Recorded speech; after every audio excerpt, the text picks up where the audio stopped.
اعوذ بالله من الشیطان الرجیم بسم الله الرحمن الرحیم. بس داسې مې ویلي عزتمند دی چې یو عمل دا مو ویل چې تاسو ټولې سره شیر کړو، ډېر انتهایی مفید ده، ډېر انتهایی فایده نوک ده و ډېره زیاته فایده یې ده. هغه عمل دغه ده چې چا بیماري وي، داسې بیماري چې سړي شرنډه شوی وي ونه ووځي نه، لیا په چا باندې سحر شوی وي،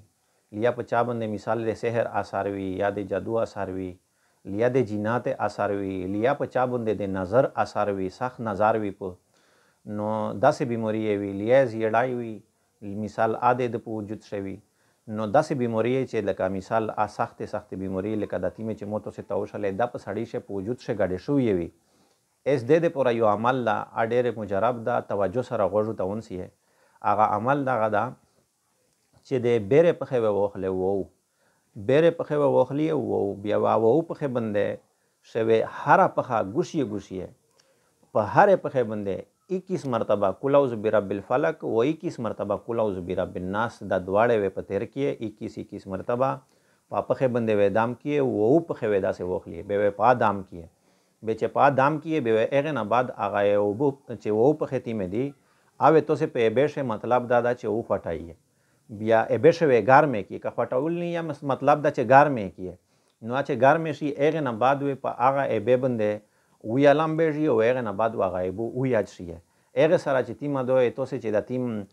تکلیف ته مصیبت ته دا د الله پاک وې تو سه سره ختم کو اچله په اعتبار سره وې لکه مثال و ورځ یا ویلا سورځ یا مثال چې سم ډېر ورځ په چله شه استعمالوي شي ولم به دوه پر نو دا عمل چې تو سه سیو را وکیه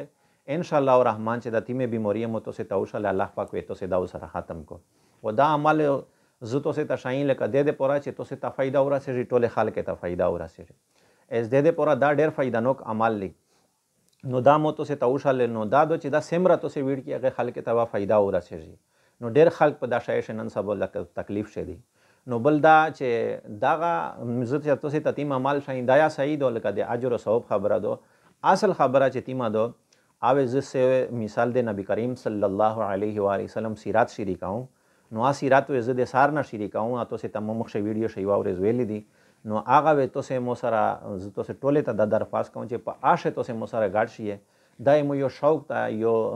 ذوق می دا چې د نبی کریم صلی الله علیه وسلم سیرات ز د سار نه اونسه تر اخره پر ټوله مسلمانانو وړینه ته ورسو او بیان یې نو دا شه مو سره خصوصا به تو سه شرکت کوي نو دا عمل یا چې د تیم تو سه توشایو دغه تو سه فائدہ او نو خلی او مطلب دا چې مدافع دا او دغه رنګ په یوټیوب باندې می پیج دا